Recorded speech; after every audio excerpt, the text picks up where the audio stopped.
Halo semuanya, kembali lagi di Ruang Tengah Podcast. Kali ini kita akan membahas dua agama yang ada di Indonesia. Yang pertama Hindu dan yang kedua Buddha. Nah, pada saat ini kita akan mempelajari tentang bagaimana agama Hindu dan Buddha memahami Tuhan, memahami kehidupan dan tujuan manusia, serta konsep spiritualitas. Dan di dalamnya ada kelahiran kembali, kebajikan, dan kedamaian. Dan di akhir video kita akan merefleksikan secara teologis dan dialogis. Dan mari kita mulai. Nah, teman-teman, kita kan telah menonton video tentang agama Hindu, agama Buddha, dan agama Kristen. Nah, kalau dalam agama Hindu ini, umat Hindu percaya kepada Sang Hyang Widi-Wasa, yaitu Tuhan yang Maha Esa. Nah, walau satu, Tuhan ini bermanifestasi melalui tiga aspek yang disebut Trimurti. Yang pertama ada Brahma. Brahma ini sebagai pencipta. Yang kedua ada Wisnu sebagai pelihara, dan yang ketiga ada Siwa sebagai pelebur. Nah, apakah ketiga aspek yang disebut tadi Trimurti itu pribadi yang berbeda-beda? Brahma pribadi sendiri, Wisnu pribadi sendiri, dan Siwa pribadi sendiri. Nah, sederhananya ketiganya bukan tiga Tuhan, tetapi tiga fungsi ilahi dari satu sumber yang sama. Kemudian di dalam video juga dijelaskan tentang karma kala, bahwa setiap tindakan membawa akibat baik dan buruk. Dan kemudian ada konsep kelahiran kembali yang memperbaiki diri melalui pengalaman kehidupan berikutnya. Ada juga penghormatan terhadap sapi yang dijelaskan dengan sangat jelas. Sapi bukan Tuhan, tetapi dihormati karena dianggap berjasa dan memiliki simbolis dengan Siwa. Karena itu, dalam kitab suci Weda bahkan menyarankan umat Hindu ini untuk tidak memakan daging sapi sebagai bentuk penghormatan. Kemudian ada salam Om Swastiastu, makna Asmungkare, sejarah Hindu di Indonesia, dan tradisi Nyepi juga dijelaskan. Nyepi bukan sekedar ritual, tetapi ada sunyi untuk introspeksi, seperti berhenti dari aktivitas, tidak menghilangkan api, tidak berpergian, dan fokus pada pembersihan ruangan. Nah, dari isi video yang telah kita nonton tadi, hidup tampil sebagai agama yang penuh makna, yang menyatukan iman, budaya alam, dan cara hidup yang penuh harmoni. Kemudian dari video kedua yang kami kelompok observasi, di sana ada dialog antara Bante dan Pendeta Marcel yang banyak sekali poin-poin menarik mengenai ajaran Buddha. Poin yang pertama ialah tentang pembaptisan dalam Buddha. Bante menjelaskan bahwa dalam Budaisme ada proses tisarana, 3 perlindungan yang meliputi berlindung kepada Buddha, berlindung kepada Dharma, dan berlindung kepada Sangha. Seseorang menyatakan berlindung dengan memohon 3 kali. Nah, proses ini tidak secara langsung dapat diterima. Di sana perlu kesiapan, kesadaran, bahkan kesungguhan. Dan poin kedua yang menarik, kehidupan Bante dan selibat. Bante tidak pernah menikah karena memilih hidup selibat. Berarti Bante ini sama dengan pastor yang ada di agama Katolik? Ya, karena mereka memiliki tujuan-tujuan yang sama. Tujuannya seperti mereka fokus dalam pertumbuhan spiritual, tetapi juga melatih diri mereka dan tidak disibukkan dengan tanggung jawab keluarga. Bahkan menghindari keterikatan emosional yang dapat mengganggu latihan batin. Ini juga bukan sekedar sebagai ritual, tetapi disiplin dalam hidup. Nah, poin yang ketiga pun tidak kalah menarik, yaitu tentang reinkarnasi atau kelahiran kembali. Bante menegaskan bahwa istilah yang lebih tepat untuk digunakan yaitu kelahiran kembali, bukan reinkarnasi ala budaya populer sekarang yang kita kenal. Nah, dari sini mendapat gambaran tentang inti.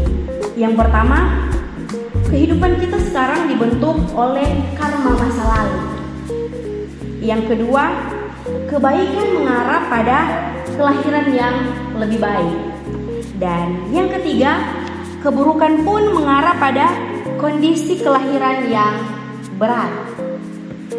Dalam Budaisme ada 31 alam kehidupan yang perlu kita ketahui, termasuk 26 tingkat surga, 4 tingkat neraka, alam manusia, alam binatang, alam makhluk halus, dan lain sebagainya. Bante pun juga menegaskan bahwa tidak perlu tunggu mati untuk masuk surga. Dan ketika kita berbuat baik, hidup kita pun seperti surga. Cukup menarik. Ya, sangat menarik menurut saya. Dan Budaisme tidak punya misi untuk mengajak kita untuk pindah agama. Seseorang yang ingin menjadi Buddhis harus datang atas kesadaran sendiri. Dan wisuda Buddhis dilakukan dengan permohonan 3 kali seperti yang telah dijelaskan sebelumnya di atas. Nah, tujuan ajaran Buddha ialah pertama, semoga semua makhluk berbahagia. Dan yang kedua, bukan untuk mengubah agama seseorang. Nah, Bante menegaskan bahwa ajaran Buddha bukan eksklusif untuk Buddhis saja, tetapi untuk semua makhluk. Oke teman-teman, dari pembahasan yang telah dibahas tadi, di sini ada refleksi teologis dan dialogis. Nah, yang pertama ini mengenai Tuhan dan kehidupan. Di dalam agama Hindu menampilkan Tuhan yang esa dengan berbagai manifestasi. Dalam agama Buddha menampilkan jalan batin untuk mencapai kebijaksanaan. Sedangkan di dalam agama Kristen melihat Allah yang personal, yang memanggil manusia dalam kasih. Meskipun ketiganya ini berbeda, tetapi ketiganya berbicara tentang kebaikan, moralitas, dan juga kedamaian. Nah, yang kedua ini mengenai penderitaan dan perubahan diri. Di dalam agama Hindu, karma membentuk perjalanan jiwa atau ajakan memperbaiki diri. Sedangkan di dalam agama Buddha, penderitaan berasal dari keterikatan atau biasanya disebut ajakan untuk melepas. Sedangkan di dalam agama Kristen, penderitaan ditemani oleh Kristus, yaitu ajakan hidup dalam pengharapan. Ketiganya ini merupakan jalan transformasi. Nah, yang ketiga mengenai perbuatan baik. Di dalam agama Hindu, perbuatan baik itu sering disebut dengan harmoni. Sedangkan dalam agama Buddha disebut perbuatan baik ini disebut kebajikan. Dan di dalam agama Kristen, perbuatan baik ini adalah buah keselamatan. 3 bahasa ini berbeda, tetapi intinya tetap sama, yaitu iman harus menjadi tindakan. Dalam refleksi dialogis, dialog ini bukan membandingkan siapa yang paling benar, tetapi membuka ruang untuk belajar dan saling memahami. Setelah kita mendengar dua agama ini, kita diingatkan bahwa semua manusia sedang mencari damai dan semua iman sedang memanggil manusia menjadi lebih baik. Dan juga Tuhan dapat bekerja melalui banyak cara untuk kita menyentuh hati manusia. Oke, demikianlah video kita pada saat ini. Semoga apa yang kita pelajari dari Hindu dan juga Budaisme itu dapat menjadi refleksi bagi diri kita masing-masing. Dan itu dapat membuat kita menjadi lebih bijak, rendah hati, dan juga kita dapat menjadi terbuka terhadap perbedaan yang ada terhadap agama-agama lain yang ada di Indonesia ini.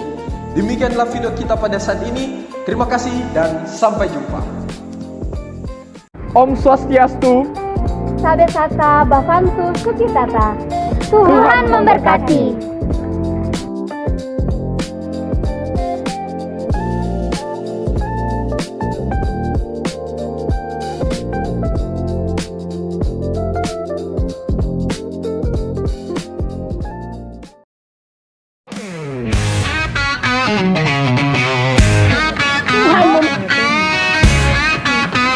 Tere itu Tere.